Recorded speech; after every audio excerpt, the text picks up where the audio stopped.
5 seconds.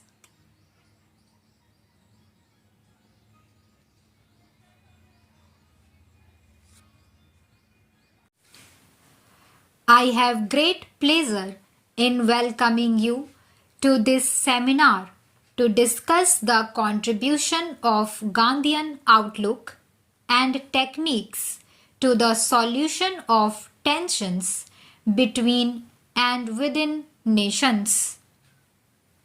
I am particularly happy that so many distinguished men and women from so many countries have responded to our invitation. The subject for their deliberations is one which is of overriding importance in the modern world and immediately concerns all individuals of all nations. When the Indian National Commission for Cooperation with UNESCO met for the first time in 1949, it resolved that steps should be taken at an early date to consider the Gandhian doctrines and their relevance to the problem of achieving world peace. UNESCO, which is concerned with the creation of an international outlook and the promotion of friendly feelings between different nations, was naturally greatly interested in the proposal. Since then, we have been considering how best to give effect to our plans of examining Gandhian methods as a means of achieving peace. You will agree that it was hardly necessary to have a seminar only in order to draw attention of Gandhiji's thought. His ideas have been before the world for many years and are already a part of the intellectual heritage of modern men.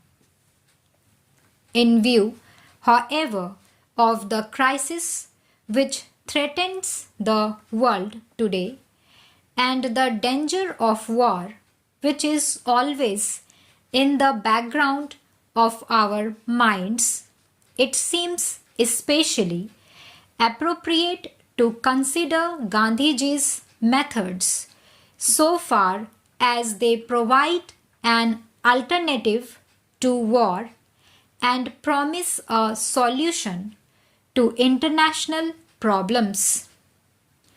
That is why, after much hesitation and thought, we have decided to call this seminar to give distinguished thinkers of the East and the West an opportunity to discuss Gandhiji's methods in all their implications.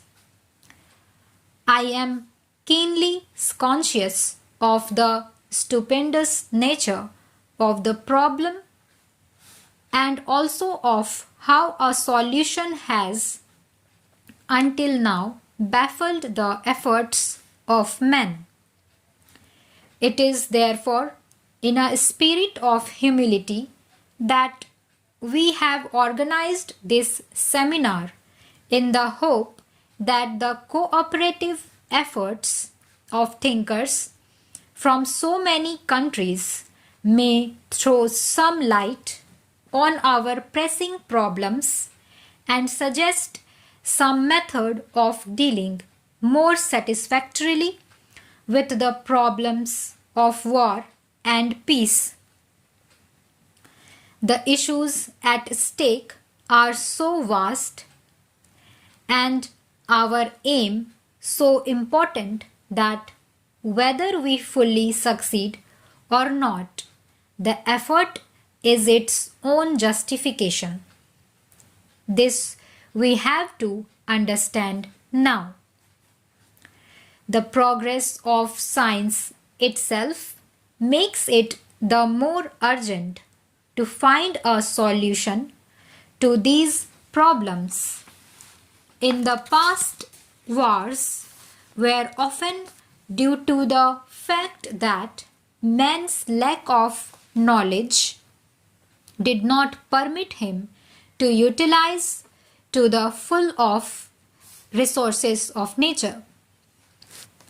One nation or group could therefore satisfy its needs only by depriving others.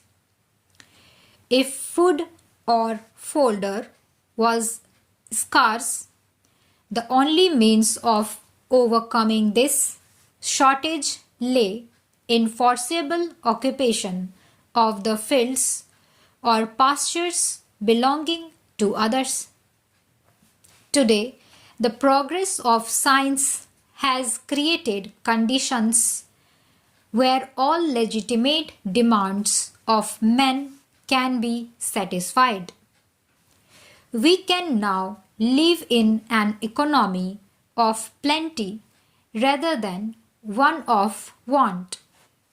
Secrets of nature have been revealed one after the other, and those have made available to men the immense wealth of her hidden resources. The tragedy of the situation, however, is that this increase of knowledge and mastery over nature is being used not so much for the constructive purposes of society as to enhance men's powers of destruction. The energy of the atom has been unlocked, and this can bring within the reach of all comfort and plenty. We are, however, concentrating on the use of atomic energy mainly to create terrible engines of destruction.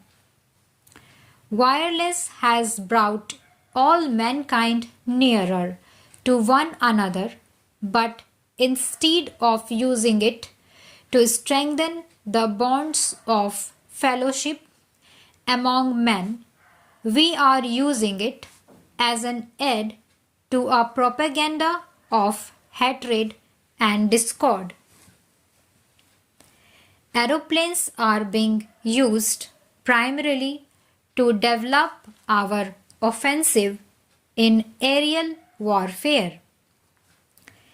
Greater knowledge of germs and bacteria promises mastery over disease and suffering, but such knowledge is often being sought to develop their use as weapons in bacteriological war.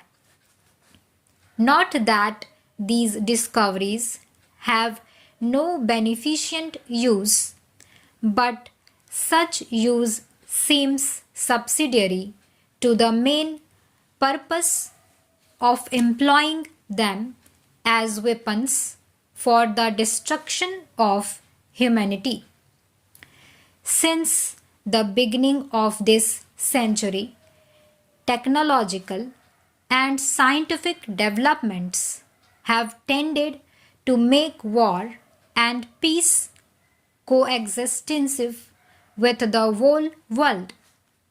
In the past, some problems may have been solved by war.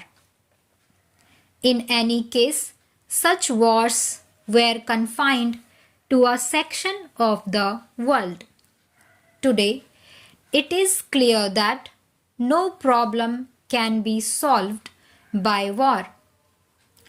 If an attempt is made to solve any problem by means of war, the consequences extend beyond the frontiers of the nations concerned and involved all mankind.